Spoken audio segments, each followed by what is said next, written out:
Hi, I'm Steve Van Metre. Welcome to your Wednesday night premiere, where we take about 15 minutes every Monday and Wednesday evening to try to make sense of some markets that might actually start making sense. I know, you might wonder if I was ever going to say that again.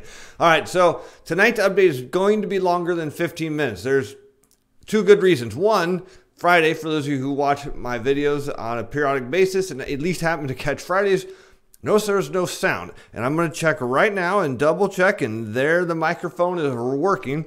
What happened is there was a big Windows feature update Thursday or so of last week, and for compliance reasons, anytime there's a computer update of any form, could be routers, computers, modems, you name it, with urgency, financial advisors need to install it. So I installed it on all my machines, and I didn't catch the fact that it messed with my microphone driver. Don't know why, but it did. Anyways, all fixed, working now. The other reason is obviously Monday, the markets were closed due to Memorial Day, so we didn't have the normal stuff to go over. So we kind of need to backfill some of that. So I'm going to just assume this is going to go 30 minutes. It may actually not go completely that long, but there's a lot of interesting charts to look at, and I want to get to that. But before we do that, I do want to comment that the trade war is still going, no sign of ending. And let's see, what else was crude oil. So that's been delayed a day. So today the API data came out and it showed a big draw. Now the market's reactions were like, oh, the economy's turning around. Woo! No. And I haven't called any of my contacts, as I don't need to, because there's been a pipeline that's been down and it's turning back on tomorrow. So it was expected to see a draw this week, but beyond that, we can't say it's an economic turnaround because 5-year Treasury yields are telling us that crude oil prices are headed lower. So any draw like this should be, you should just punt. Just put a punt. Yeah, just put the team out and kick the ball and wait a week, and they'll probably start building again next week because yields keep falling. And then there was something else, but I don't remember, so it must not be important. So let's just jump right into the charts from last week, and then we'll kind of flow through into where we normally are on Wednesday. The content of this video is provided as educational information only. Is not intended to provide investment or other advice. Material is not to be construed as a recommendation or solicitation to buy or sell any security, financial instrument, or to participate in any particular trading strategy. This video was prepared by Steven Van Metre, my own personal capacity. Opinions expressed in this video that I'm owned do not reflect the view of Atlas Financial Advisors Inc. or Steven Van Metre Financial. I guess what I remembered to say was, absent trade deals and anything else, the markets are now starting to really trade on technicals, where it's really just buyers versus sellers and what they want, because we're going to the summer months. The trade war is not going to end tomorrow, and our poor farmers are getting hammered, and the market's starting to understand that. So the charts are getting interesting, and we'll get to that in a moment. So now going back to Friday, the M2 money supply decreased 14 billion to 543 billion. The growth rate was little change. It was up to 3.98 on an annualized basis. The 6-month rate of change is at 2.07 and falling. And the 3-month rate of change is at 0.89 and rising. But here's what's interesting. If you double the 6-month rate of change, you get to the annualized. And if you quadruple the 3-month rate of change, you get to the 4% annualized. So what we're seeing for the first time in a while is there's harmony between the data and the money supply.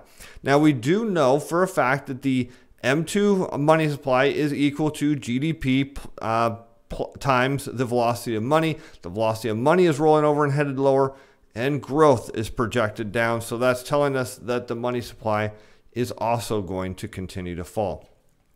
Commercial industrial lending was up slightly to 7.82%. I don't even remember where it was the week before. And the backside from a year ago was at 4.54. This is clearly rolling over. If this looks like a big jump, it does not. It is clearly rolling over. And with higher interest rates, well, the interest rates are coming down, but higher interest rates have brought this down, and falling interest rates are having no impact. That's very important. Same with consumer loans. Looking at credit card and other revolving plans, they're down slightly to 4.16% annualized. And look, this is a downward trend. This is very clearly a downward trend. So lower interest rates are not helping because the money supply is too tight.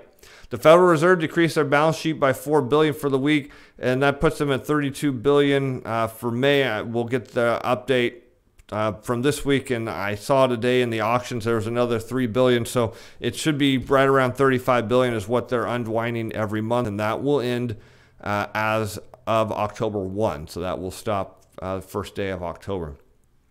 Savings deposit growth continues to be weak, sitting at 1.92% year over year. Again, showing that consumers are not building up their savings. They're drowning in debt. Consumer prices are too high, and wage growth is not strong enough despite what people seem to think. And if wage growth was stronger, this would be rising. So taking a look at the S&P 500 versus the U.S. Air Freight Index, and pretty much this is saying that the S&P 500, based on all the other things that we've looked at, is way, way overvalued and needs to come back down into the 2400s and possibly even lower, assuming this was from last week. This is really interesting. I want to come back to that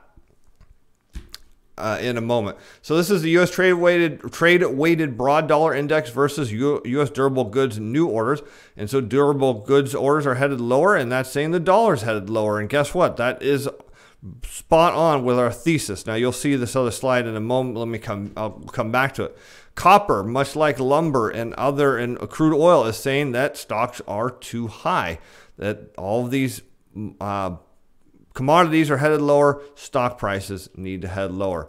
And this is interesting. I'm writing about using this slide kind of as a headline piece for my Friday update. And for people to think that, oh, it's okay if the market goes down, it's going to come back up in 10 years. Well, reality is from peak to recovery peak, you're looking at about 26 years here, 29 years here, 23 years here, and 14 years before it actually gets past the prior peak and goes up. I average this out, and it's about 23 years on average, and the decline is, I did the math, I want to say it's 50% on average. So the question is, do you have 23 years to recover from a 50% decline in stocks? The answer is no, and that's why, unfortunately, when markets get high, you have to kind of look for ways around that. And this is interesting. This is got posted by Nautilus Investment Management, has been floating, Nautilus Investment Research has been floating around Twitter for the past week. And they're saying, look at this comparison between 2007 here and 2019. You can see, markets came up, and look at how very clearly they're following each other. And if that's the case, well, the next move for stocks is, well, down considerably, and then up and down and up and down. All right, now let's go back to that dollar chart, and we're going to come back to that Nautilus chart in just a quick second. So there's a fellow by the name of Wyckoff, and he is long since dead. He's one of the original people who came up with technical analysis, and he worked in the exchanges when the stock exchanges were fairly new, and he studied the patterns of who these people are, the smart money, who are buying, manipulating markets, and this still goes on today. And he came up with a number of different schematics for distribution and accumulation. Now, somebody posted these two on Twitter. It's very interesting because it also looks like the S&P 500. And so what he says is that markets will rise up and form a peak, and then they will fall down and create a bottom, and then they will rise, but not usually make it to the next peak. Now, sometimes they do, but the next time it usually doesn't. It goes down generally, but not always, below the prior low. It makes a new all-time high, comes back down, and then has this kind of lazy arc, and then boom, all the way down. Now let's take a look at the trade-weighted dollar, symbol DXY. Going to rise up into a peak, came down, rise back up, down, didn't set a new low, but was actually a little bit lower overall. Makes a new all-time high, comes back down. Now this time it went a bit lower, but look at this kind of lazy arcing pattern here that is now actually up here. We'll look at this when we get to the charts. And that's suggesting that the dollar is headed much lower, which meets our thesis. Now, let's go to this chart here. We make a high, come back down, make a smaller high, come back down, make a new all-time high, big decline, kind of lazy rolling arc. Actually, Wyckoff has a pattern similar to this. Rolls over, and then boom, down. It's a repeat, potentially, of 2007 through 2009. All right, so let's go to the browser and just keep this show rolling. Whoops, there we go. All right, this is the NASDAQ McClellan Summation Index, and I believe I mentioned this on a recording. The audio did work. And the way you read this is a running continuation of the McClellan oscillator tied to the NASDAQ. And what it says is when this breaks below zero, well, bad things have the potential to happen, and the more goes below zero, the worse things get. And so right now it's at minus 76.36, which is suggesting that unless the bulls really take the market here, there is going to be a deeper sell down of the market to come. That's what this is pointing out to. Now let's take a look.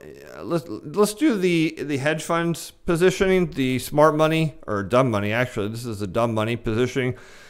And then we'll look at the Wyckoff, then we'll page, and then we'll get into the charts. That's, I think that's kind of what we'll do here. Okay, so we've got the 10-year Treasury yield. This is the dumb money is back shorting. Smart money is back buying bonds, buying. Looking at the 30-year yield, again, the dumb money is short. Smart money owns and buying bonds here. Looking at oil, very heavily owned by speculators. So you can see the smart money is very short oil. They generally are short oil, but in this case, they're pretty short, even more short than they normally are. So the smart money is betting on a big decline in oil or another decline in oil. Looking at the S&P 500, now this is brilliant. The smart money did actually push some of this market up. And the dumb money shorted it. And then when it got to the peak, the dumb money went long and the smart money went short. So there you go. The smart money is back on the short side of this market, looking for it to come down. So if you are kind of wondering, is the market going to go higher? Well, the smart money says, no, it's not going to. All right, let's look at gold futures. Not much of a change here other than gold prices coming down. I suspect at some point, if gold does not rebound, the dumb money will push down some of their, sell out some of their positions, close them out, bring price down somewhere around this 1200 to 1240 level is what we want to see it hit. It'll get there. The NASDAQ, we're seeing the smart money is a little bit short. And Russell 2000, we're seeing the smart money is a little bit long. And the dollar, smart money is short. So when you see this is the dumb money is long, smart money is taking the equal and opposite position of this. So smart money is short. And you can see what happens when, of course, the dumb money gets long and dollar starts to rise. Eventually, they back out and dollar comes down. And last is the volatility futures. So we saw the dumb money back off some of their record short volatility positions and then it started adding back as they think the market's going up. They really need the market to go up, but it's not a favorable position for them given the Fed's tightening cycle. All right, let's take a look at Wyckoff. And you can go to stockcharts.com if you want to find this. But here's his different positions. So he's got an accumulation position showing a bottom. Unfortunately, we don't really have any bottoms to look at. And he's got kind of a second one. He's got two variations of each. And here's his distribution events. Now, let's look at this compared to the S&P 500. Some of this is I'm trying to remember what I was looking at on Friday when we actually did this without audio. All right, so here's the S&P 500. Let's compare. So the S&P 500 comes up, establishes a peak, buying climax. Then it has an automatic reaction where it goes down. Buying climax, boom, reaction down. Then it makes an ST, secondary test. So it doesn't quite get to the top of the buying climax. Nope, didn't get there. And comes back down. Now, sometimes it gets to a sign of weakness where it can pass through, this part right, the bottom right here. Now, in this case, it kind of did, but not a lot, but there it is, got there. Now, the next move should be new all-time high. Boom, UT. Where's that? No, where's UT? Oh, up thrust. Okay, so then it makes an up thrust. Boom, there's your up thrust. The next move is a down move. Now in this case, we actually went below here, down to here. Then we get the last move up, which is this UTAD, up thrust after distribution. So what they're saying is this was a distribution event. This is, oops, I meant to close that. This is a distribution event where big players are selling their shares down. So they're selling down, and then boom, we get the next phase, this up here, which is a UTAD test. Up thrust after distribution test of, and can make a new all-time high. Look at that. New all-time high. Now what happens? It's going to make this kind of jig-jagged move and then go down. Oh, look. Down, up, down. Probably going to be an up move, down, up move, and then boom. So what you're seeing here is Wyckoff came up with this in the early 1900s and said, hey, look, this, you see this is a topping pattern. Now he's got a second one here, which doesn't quite match. This one looks, this is the dollar one, not the S&P 500. So keep that in mind as we look at some of these charts, that this is telling us that the market is in a topping pattern. So this is not a market to chase at all. This would be a market that you would want to either be out of selling. I don't want to suggest that you short, but if that's your thing, you do it at your own risk, certainly not at my risk. So anyway, this has got to resolve and come back down. But what we should now start seeing is a stair step, and then boom. All right, let's look at, let's see, the NASDAQ, not really a similar pattern there. The Dow's got a triple top. 1, 2, 3. It's headed lower. And the Russell 2000 never made it all the way back up.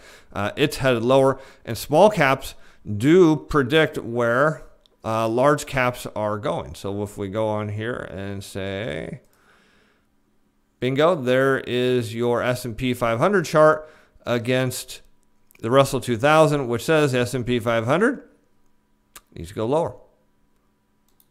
Remove that. Okay, on to Treasury yields. Clearly, Treasury yields are in a bear market. If you, oh, you know what I want to look at while we're up here is weekly moving average. So why did the market do what it did today? Well, the first thing is, since 2016, the 200-day moving average, this tan line, has been an area of support. Meaning every time it's gotten here, it's bounced off it and gone up, up, up, up. Except here where it broke through and then came down and came back. So now what do you think investors are thinking? It's hitting its 200-day moving average. It means it's going to have a big move up. I want to buy, buy, buy, buy, buy. Okay, so it came below the 200-day moving average. Doesn't really matter that it dipped below it. And boom, what happened? We can look at today's trading. Bam, buyers came in, pushed stock prices higher, all right? So that's what happened. We had a defending of the 200-day moving average here. But what's key about this move down, and if, oh, you know what? You weren't looking at any of this, were you? So we will do that part again. But let me show you something while we're back on this. Since we're back on this, is see these moves here, these jagged up, up and down, up and down. What this does is it gets people to buy in and then selling, buy in and selling, and then all of a sudden people give, oh, they try to buy, nope. And they think, oh, this is the bottom, and then boom, at this point, the smart money has got everybody that wants in back in. All right, so now we've got the charts where we need to see them. Let's do this one more time. All right. I think you saw the part where I went over this. So here's the 200-day moving average. Here's price defending it. And we can go back, like I said, to 2016, and you can see very clearly wherever the tan line gets touched, except for this drop here, market defended. So what that tells you is investors think there's a big thrust higher coming, so they wanted to buy the 200-day moving average. Now, the other argument for this is, whoops, people were defending the 50-week moving average, which is at 27.76. The market closed at 27.83. So yes, people are also chasing this 50-week moving average, which is, again, a pretty good driver of where prices are headed. So if the market can hold this, the belief is it's going to go higher and break to new all-time highs. Not likely given the Fed tightening cycle, but it is what it is. Let's look at 10-year Treasury. Well, so let's see again, nothing going on NASDAQ, nothing with the Dow other than a triple top, 1, 2, 3. Here's the Russell. Let's overlay the S&P so you can see that. If you actually saw some of this, then I'm sorry, I'm assuming you didn't see it. But here you can see the S&P 500 overlaid against the small caps, and that tells you the small caps are saying, hey, large caps, come on down. Your price is too high. So that is another indication that stocks are in the wrong position. Let's look at 5-year Treasury yields heading way down. And you can see 5-year Treasury yields are getting caught up in this big consolidation zone here after the election in 2017 or 2017 here. So what should happen is I'm going to imagine that once 5-year yields get down to this 1.962-ish range, they're going to try to bounce here. And then if they can't, now they're down to 1.8, failure at 1.8, and you might as well call the all-time lows because they're headed there. Let's look at 10-year Treasury yields. Let's zoom back in. Again, major topping pattern. Here's your 2 left shoulders head, 2 right shoulders. Break of that, boom. Yields are headed lower in a big way. There's really not much beyond, below here that's holding them up. I mean, so that's headed lower. And 30-year yields broke their support and are headed lower. So we're, see this is a big topping pattern. I said, hey, it's a topping pattern. Don't worry about it. Collect your interest and you're okay. Let's look at this from the ETF or the bond price perspective now. I'm just going to double check and make sure you can still see that. Okay, good. So this is the exchange traded fund, the ETF that owns the bonds. Now, bonds trade inversely of yields. So check this out on the, this is the 7 to 10 year Treasury yield, Treasury bond fund. And here's the APE's area of resistance up here. This now darker purple line. So you see bond prices have come up and it tagged it today perfectly. I mean, right on it. Look at how good that line was. That doesn't get much better than that. So we got that in the exact right spot. And prices here now the question is, will it come back down maybe and find support in here? Possibly. Will it come back down to the dotted line or dash line? Entirely possible. Will it get back up in here? At some point it will. But I wanted you to see today's move was very tactical. Now some people say, oh, it's because the 7-year Treasury auction wasn't all that great. It was a technical move. People saw it hit resistance and sold. Now let's look at the long bond. This is the 20+ year Treasury bond fund. It broke through its resistance level and then came back down and touched it. Check this out. So start of the day, boom, up, up, up, and bam, came right back down, right down pretty much to exactly where I've got the line. There you see it, boom. So now its resistance is starting to be support. Will it come back down into here? Hard, who knows? But resistance is becoming support. Again, this is telling us that yields are headed lower and bond prices are headed higher. Because look what happens when the long bond gets out from here. It's going to hit this 133 range. And if it keeps going, you're looking at all-time highs. So there's the bond market for you. Okay, so let's go take a look at oil and gas producers. And they are breaking down, headed back down to their December lows very clearly. They did find some buying today at late day as people kind of got excited about holding the 200-day moving average for the S&P 500. But again, there's not a lot. I mean, there's a little bit of support here, not a lot. You could tell there are some buyers in here, but reality is this is headed back to its December lows. And again, if we overlay the S&P 500. You can tell the S&P 500, it's got a long ways down to go. We can also take a look at lumber, symbol wood, W-O-O-D. Again, very strong correlation between stock prices and lumber. And lumber prices are almost back at their December lows. Tells you again, all these people that are buying to defend the 200-day moving average in the S&P 500 are buying the wrong thing. Lumber is telling you this thing is headed lower. The other place we can look, 5-year Treasury yields. Not quite as close as correlated, but very good, sending it lower. And we already looked at 10-year Treasury yields It's saying lower. And we can also do 30-year yields. It's saying lower stock prices coming to a place near you. Okay, let's take a look at emerging markets. They are bouncing between this heavy area of support and some resistance. These will come back down here and revisit this. Most likely, they're kind of just getting consolidated up with the people that kind of bought in here. I don't expect this to last. This will come down, pull liquidity with it. So let's take a look at gold. Gold keeps fighting up against its neckline here from that topping pattern that I showed you, and it keeps getting rejected there. Every time it tries to get up to this Cayenne line, it gets rejected, except this one time it popped up and boom, immediately rejected. So it keeps getting rejected up here, which is telling us that it's got to come down. Now, there are some people that are drawing a line. Let's do one here. And they're saying that somewhere around this 1240 area, probably there, is where the next level of support should be. So we'll just draw it in so we can keep an eye on it, and we'll even go to extend it to the right so it'll show up in the future. And I think this one already is. Okay, good. So we'll watch this 1240. I think we could get down to the 1200, but we'll see. Either way, this keeps getting rejected, which means prices are headed lower. Now we can check that against the mining stocks. So let's look at silver.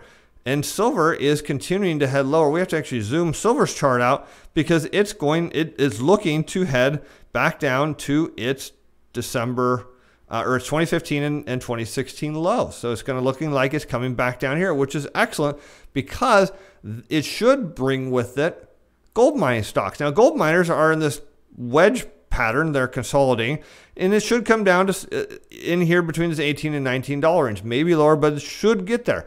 Now, if it doesn't, it's okay. Don't think we're missing out on something, because while I want to preferably buy these are called large gold miners, because look up here, see this volume?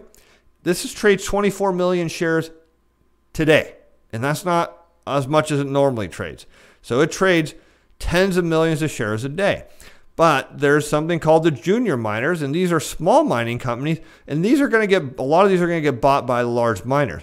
These trade about 10 to 12 million shares a day. Still plenty. I mean, look, I can drive several aircraft carriers with this through here, with this liquidity. So I can buy this and get out and not worry about it. I can buy this and mostly not worry about getting out because there's a lot of trading volume. But look at the juniors, and this is very interesting because the juniors came through this area of support.